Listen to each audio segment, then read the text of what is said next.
Okay, now we're going to go after the brushes. Of all things, I don't remember how many sources I found. I don't think there was only one source. But I got these things through Walmart. Walmart has become sort of like Amazon in that they provide a platform for various vendors, not just their own products that you would buy from them directly. So there it is. I'll go dig through my emails again, or possibly the Walmart listing, but just so you get a good look at this. Okay, so it's kind of interesting. The way this is done, it's sort of like if you've ever, I'm sure you've changed brakes when you've got all these pieces that sort of go together, but they depend on each other, so when you have to assemble them, it's a royal pain in the ass. So you see you've got some bit of flexible material and a spring and this little ferrule here.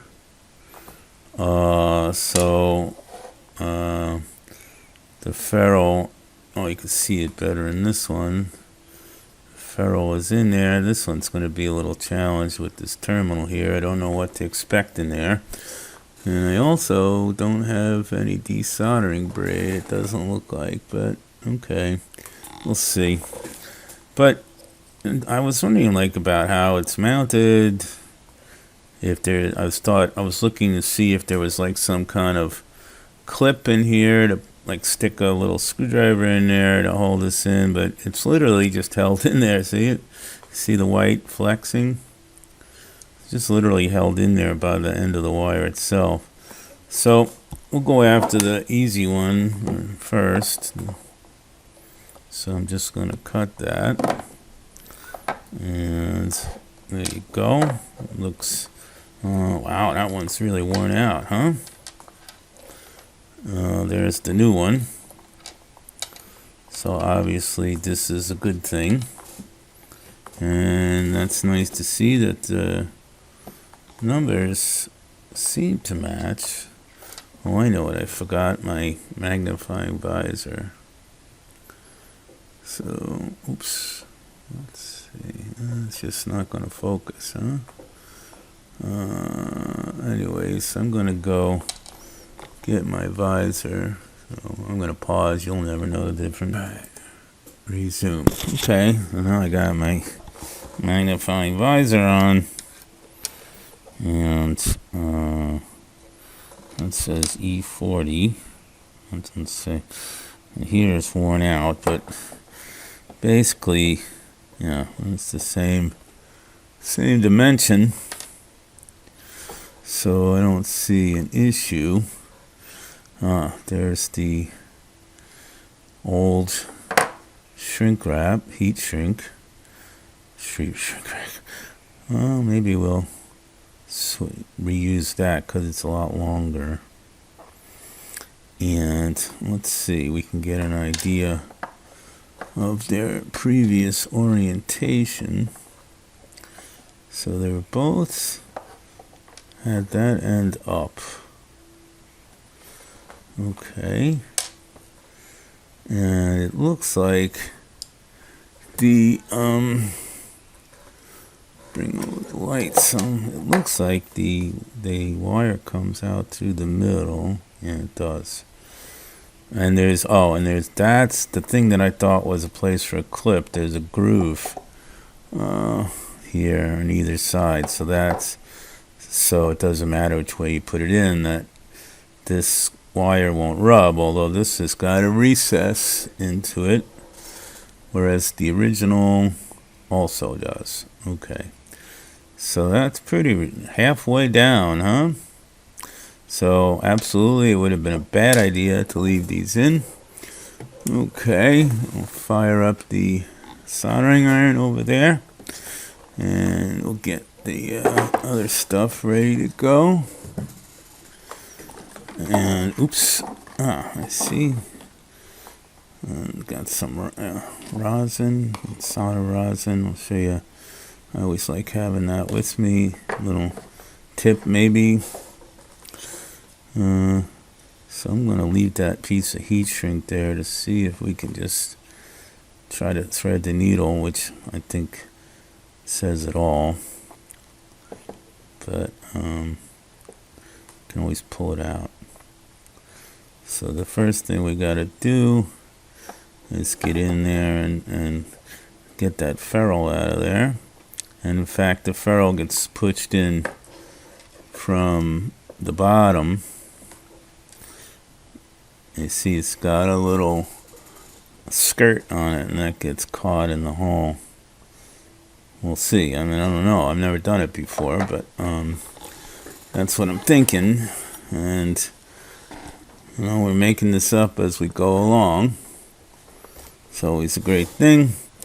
So, as I said, here's the tips and trick with the dog hair.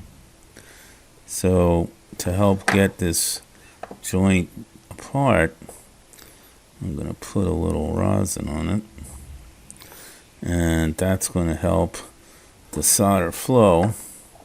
I mean, if you don't have separate rosin, the original trick when you're trying to desolder this is to come in with some fresh solder, because it has a little bit of rosin. And it looks like it's getting hot. Yep. Nice shiny tip. Let's just have a crack. We can optimize and optimize. Let's just see. There's a lot of thermal mass here. Yeah, I would have bought the whole assembly. I couldn't find it. Ow. The terminal sticking up. And we're going to have to be a little careful about melting, but it looks like good plastic.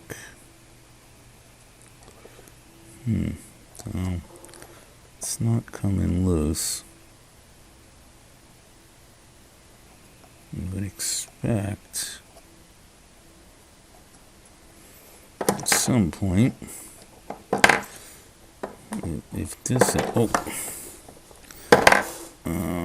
this end is, give it a little heat from that end. Alright, so pause this. Okay, so I decided to be a little direct, and because I'm assuming there was a ferrule there that slid in and out, but it turns out, I'm glad I didn't get too aggressive, because it's pressed in there. It's not actually, this I guess is for all eventualities. And another trick, I didn't have any desoldering braid, so I just heated it up and banged it, and you'll see the debris here. So let's see what we can see here. I've got a hole there, and so I'm not sure how successful this is going to be, or even how necessary it is, actually. Although I like having that bit of tubing on the outside world. Let's see. All we can do is try. And let's see, spring. Oh, okay, 2 of 1. So that's the new one. I mixed up this old spring with it. Okay. Yeah, like I said, I've never done this before, but you know, after you've worked with enough multi-million-dollar experimental apparatus, you sort of get like you don't care. Or when I was a contractor, I used to say, well, you know, when you hang expensive wallpaper, you have to cut it. Maybe take a few minutes for that to sink in. And let's see. Well, that's kind of good. Yeah, so this is sort of one of those things where it's probably taken me a lot longer than somebody who does this all the time, because they know from experience. But if I if I screw this up, then I've got to wait for another set to come in the mail, so I don't want to have to deal with that. And it's obvious that I can't just say, screw it, I won't fix it, because obviously they need replacing. Pause it again. Alright, so got it going on. I'll have to repeat it. So I had a feeling this would hinder me once it's in, but I noticed that I'm not going to need all this, so I'll just going to cut off some of it. So now it'll help me get this started in there. Now the thing that is worrying me is that it looks like no good. The braid fit in. So now it's a function of figuring out how much. And of course we want it. Let's see. Let's do that to hold it in place. Yeah, that looks fine. Maybe a tad more. Alright. Spin that around for now.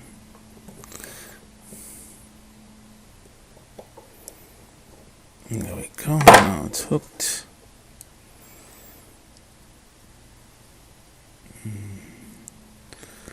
So, right, of course, we don't know what it was like when it was new, because it's coming out quite a bit, but of course it's new now. And so that's not such a big deal.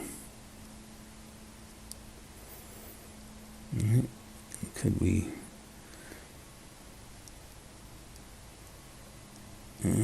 if you can tell, I can figure out by how much tension I feel in the other one fully extended, get an idea of how much tension it should have when there's nothing holding it in place. That's what I'm trying to figure out. So that's a bit more. Alright. Let's see if I can do anything about that.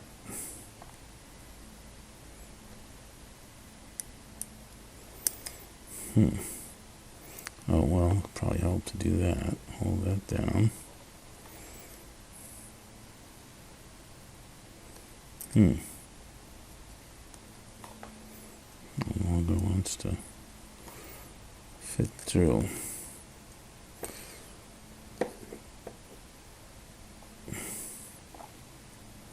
There we go. So now, it's pretty much where it left off, huh? So I think I'm going to declare victory. Maybe I'll bend this a little bit more just to cinch up on it a little bit. There we go. Now I can see where I've got the third hand, but it's not going to help me. What I want to do is, okay, yeah, gripped it in the wrong place. Hold on. Just want to bend this a little harder here, and then that'll shorten it up slightly. And never let perfection get into the way of good enough, huh? Well, look, it's so much longer that I think that this thing is going to last plenty long enough. You don't want to you have to remember not to let perfect get in the way of good enough. And let's see about getting that out of the way. Okay. Oops, I didn't lower the heat on this thing. This is probably too fine of a soldering iron for this. I should have brought in my heavier duty one. But it is what it is, as they say. So, one down, oh, not quite. Ready to finish up number one. And, yeah, I don't have a way of crimping it because, of course, I took too much off. But live and learn. I'll just douse it with solder. Maybe add a little rosin to the end of this. Rosin is your friend. But this fine tip soldering iron may not be able to deliver enough heat in there.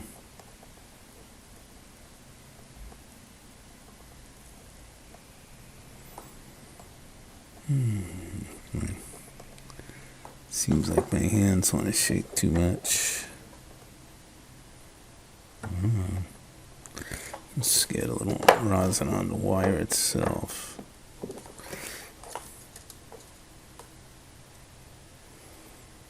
Okay.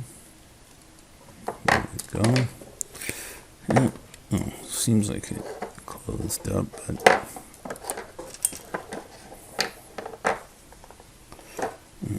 let's try again.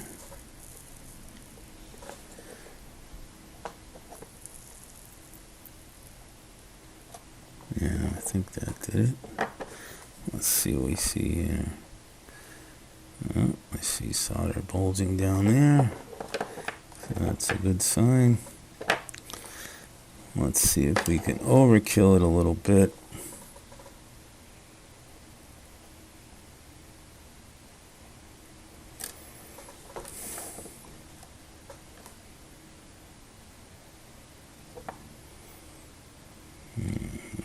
There we go. Get it hot enough. Everything heats up and then the solder flows everywhere. Nice. There we go. Now I feel good. I feel extra primo good. And I am going to leave that little bit of wire hooked around there. We'll see if it causes a problem when I put it back together. But all right, one down. So I'm going to pause that. So we see here these guys did exactly what I did. See, it's hooked and they left it behind. So in fact, I goofed. There's no ferrules. That I just somehow thought, okay, the kit must represent what's actually there, which in hindsight, which is always a useful thing. That's not necessarily true. These kits are designed so they can handle any situation. It's more what they're good. Let's see if we can get this free. Oh, why it's not. There it goes. All right, nice.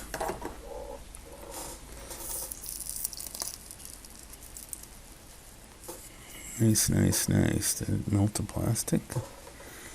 No, it's something else melted.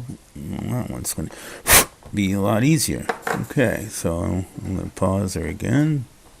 Be back when I'm finished, or if I get some hang up that I thought might be interesting to you guys. Well, yeah, so there is one thing. It's better, and I abandoned the white. I went back to the original, you may have noticed, but you don't need it on there right now. And then the other thing, what was happening with that in there, the brush has the little tenon sticking out there, to use some carpentry terminology. And so now you have to keep it on that tenon, and it makes your life a lot easier. So, let's see if you can see that. See, there's a little square crown there, and you put the spring over it. Okay. So as all things, much easier to do. Let's see here. It's much easier to do the second time around. And there it is. So now I'm just going to solder it.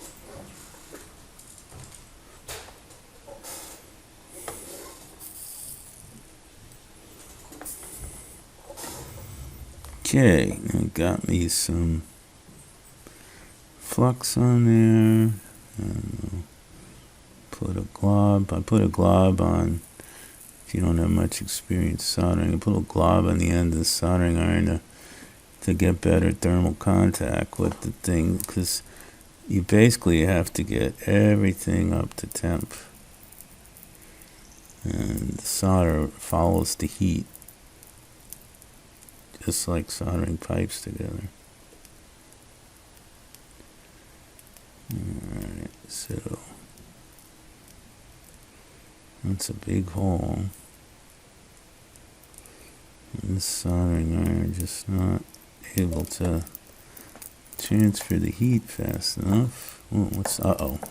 Is definitely the plastic melting now. Or there's some grommet under there. Yeah. It's not the plastic of the body, I don't think. Could be. Oh. Anyways, yeah, there we go. Nice and soldered. Let's test it out. Yep. So that is good.